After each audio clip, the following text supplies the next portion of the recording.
Olá! Muito bom dia!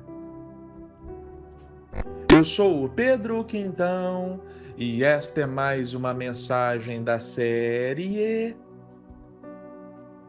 Café com Fé.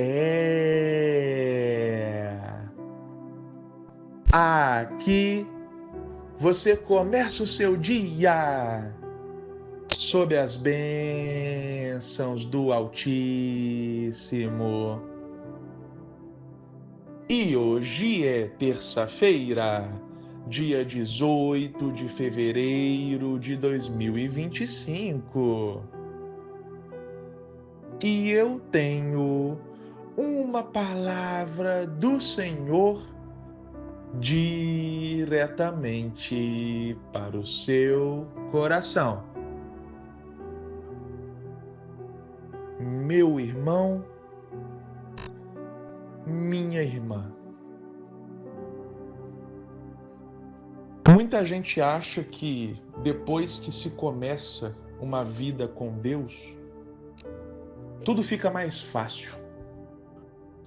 Quando eu digo começa, é igual eu ouvi de uma senhora essa semana. Eu falei com ela assim: olha, vai fazer 10 anos que eu estou com Jesus. E ela virou para mim e falou: Jesus já estava com você desde o começo, desde antes de você nascer. Amém, é isso mesmo, é verdade. Só que há um momento na nossa vida, para aqueles que não nasceram já nesse contexto, como eu tive que tomar uma decisão por Jesus depois. Porque até certo momento da minha vida eu era religioso. Eu acreditava em Deus, mas a minha vida não era convergente com a fé que eu dizia ter. As escrituras não eram refletidas na minha vida de maneira incisiva. Então eu tive que tomar uma decisão por Jesus. Então foi isso que eu quis dizer, que vai fazer 10 anos que eu tomei essa decisão, que eu decidi entregar a minha vida por completo para Jesus. Como eu disse, eu não nasci num contexto de que desde pequeno eu já estava por dentro totalmente dessas verdades. Apesar de desde pequeno eu ter contato com ensinamentos das Escrituras, eu ter contato com Jesus, mas a questão de entregar a minha vida por completo só veio depois, aos meus 17 anos. Então, muita gente acha que depois desse passo, dessa atitude de entregar a vida para Jesus, tudo fica um mar de rosas. Só que na verdade não é bem assim que a banda toca. O que nós podemos afirmar com convicção é que nós temos acesso à paz que excede todo o entendimento. O que nós podemos afirmar é o seguinte: quando nós estamos com Cristo, Ele nunca nos prometeu que tempestades não aconteceriam. Entretanto, Ele nos prometeu que estaria no barco conosco em meio às tempestades. Isso muda tudo, não é mesmo? Ou seja, não quer dizer que a tempestade não vai acontecer, mas Jesus está no barco e, poxa, o que mais eu quero além disso? E um outro ponto é que o mundo espiritual é reativo.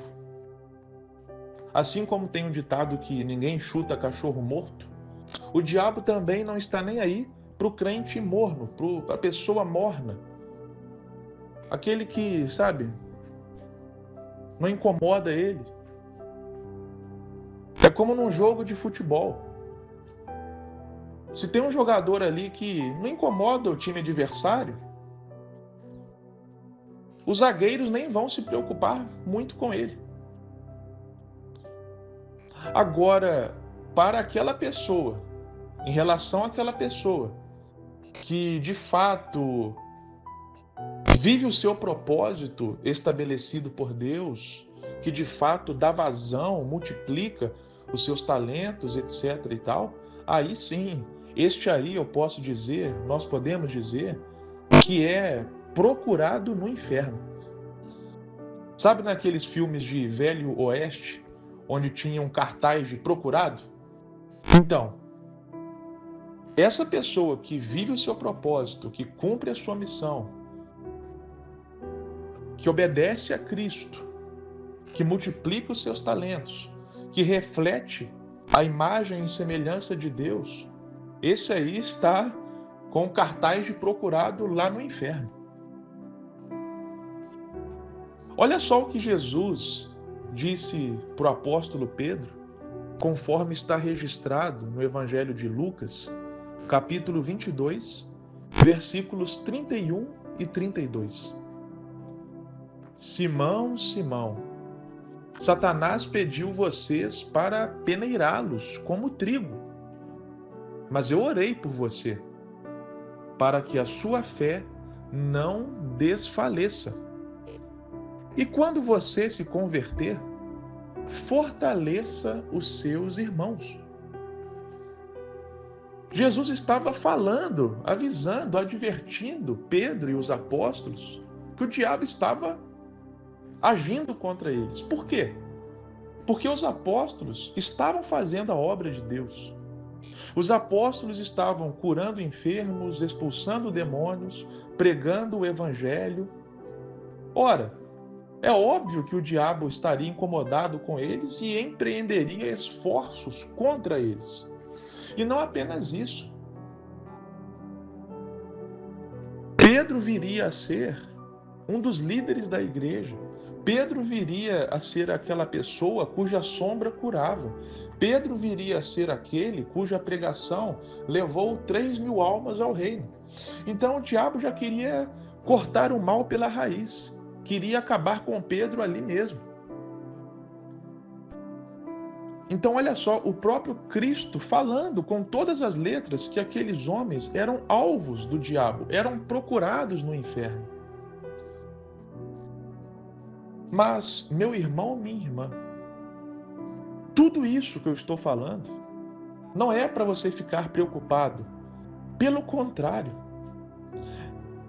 se você se identificou com essas palavras, no sentido de, poxa, realmente, cara, eu estou passando lutas e situações que eu tenho o discernimento, que são retaliações do maligno contra a minha vida, porque ele sabe que eu estou firme com Deus. Então isso é motivo de honra. Motivo de honra. John Wesley, herói da fé, avivalista inglês do século XVIII, certa vez orou da seguinte forma: Senhor, o que eu fiz de errado? Onde eu pequei? Há mais de uma semana ninguém cospe na minha cara e nem me apedreja. Ou seja, este homem chegou ao entendimento de que fazia parte da vida a perseguição e as retaliações do maligno. E na ausência disso, ele achava que estava em pecado. Porque ele também entendeu que se ele não estava vivendo nenhum tipo de retaliação diabólica, se ele não estava incomodando o diabo, é porque algo estava fora do lugar. Portanto, meu irmão, minha irmã, não se preocupe, pelo contrário, se é o caso, fique honrado. Pois, na verdade, Deus está conosco, o diabo está debaixo de Deus. Lembre que no livro de Jó, o diabo pediu permissão a Deus para agir na vida de Jó. Deus está vendo tudo, Deus está no controle.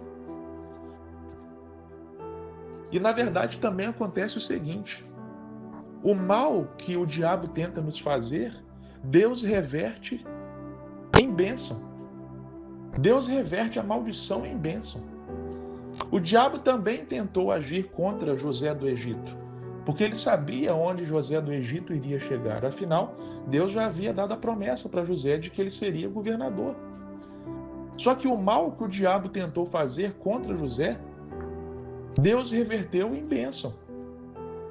Tanto é que José virou para os irmãos dele, conforme está registrado em Gênesis, capítulo 45, versículo 8, e falou o seguinte: não foram vocês que me enviaram aqui para o Egito, foi Deus que me enviou. Ou seja, os irmãos enviaram José para o Egito com o intuito de matar José, que ele morresse por lá. Mas Deus usou isso para aproximar José do cumprimento do seu propósito. Então não se preocupe, Deus está no controle. Deus é conosco. E, como diz a palavra, se Deus é por nós, quem será contra nós? Amém? Que o Senhor te abençoe poderosamente e até a próxima.